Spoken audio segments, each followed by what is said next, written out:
Hello friends, നമ്മുടെ പുതിയ വീഡിയോയിലേക്ക് എല്ലാവർക്കും സ്വാഗതം. നമ്മളിന്ന് തയ്യാറാക്കുന്നത് ഒരു സ്പെഷ്യൽ മീൻ പീര റെസിപ്പിയാണ്.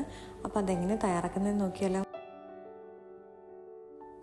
മീൻ പീര തയ്യാറാക്കാനായിട്ട് നമുക്ക് 1 കപ്പ് തേങ്ങ ഞാനിവിടെ എടുത്തിട്ടുണ്ട്. ഇതിലേക്ക് ചെറിയ ഉള്ളി ചേർത്ത് കൊടുക്കാം, വെളുത്തുള്ളിയും ഇഞ്ചിയും ചേർത്ത് കൊടുക്കാം,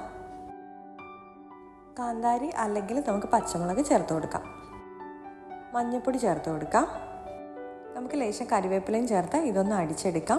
വെള്ളം ചേർക്കാതെ ഒന്ന് ചതച്ചെടുത്താൽ മതി. ഈ ഒരു പരുവത്തിന് വേണം നമ്മളിത് നന്നായിട്ട് ചതച്ചെടുക്കാൻ. നമ്മുടെ മീൻ പീരയ്ക്കായിട്ട് ഞാനിവിടെ നത്തോലിയാണ് എടുത്തേക്കുന്നത്. ഇതിലേക്ക് ആവശ്യത്തിനുള്ള ഉപ്പ് ചേർത്ത് കൊടുക്കാം. നമ്മൾ ചതച്ച് വെച്ച തേങ്ങ ചേർത്ത് കൊടുക്കാം.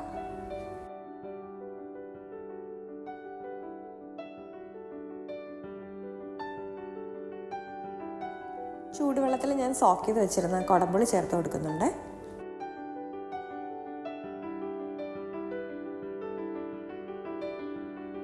ലേശം കൂടി നമുക്ക് കറിവേപ്പില ചേർത്ത് കൊടുക്കാം.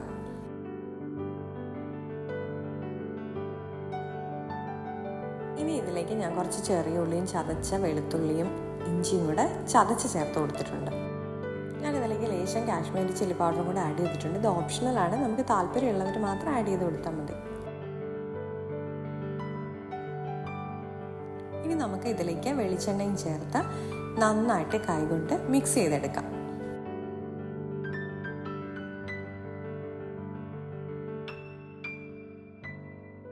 ഇനി ഇതിലേക്ക് ഞാനൊരു 1/2 കപ്പ് ചെറു ചൂടുവെള്ളം ചേർത്ത് കൊടുത്തിട്ടുണ്ട്. എന്നിട്ട് നമുക്കിതൊന്ന് അടച്ച് വെച്ച് വേവിച്ചെടുക്കാം. ഒരു ലോ ഫ്ലെയിമിലിട്ട് വേണം ഇത് കുക്ക് ചെയ്തെടുക്കാൻ.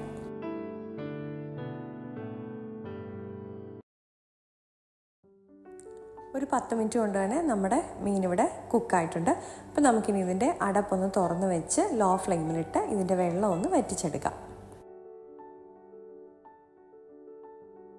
അപ്പോൾ നമ്മുടെ മീൻ പീര ഇവിടെ തയ്യാറായിട്ടുണ്ട്. അപ്പോൾ എല്ലാവർക്കും ഇഷ്ടപ്പെട്ടിട്ടുണ്ടെങ്കിൽ ട്രൈ ചെയ്ത് നോക്കിയിട്ട് ഫീഡ്ബാക്ക് കമൻറ്റ്സ് വഴി അറിയിക്കാനേ. ലൈക്ക് ചെയ്യാനും ഷെയർ ചെയ്യാനും സബ്സ്ക്രൈബ് ചെയ്യാനും മറക്കല്ലേ. മറ്റൊരു വീഡിയോ കാണും വരെ നന്ദി, നമസ്കാരം.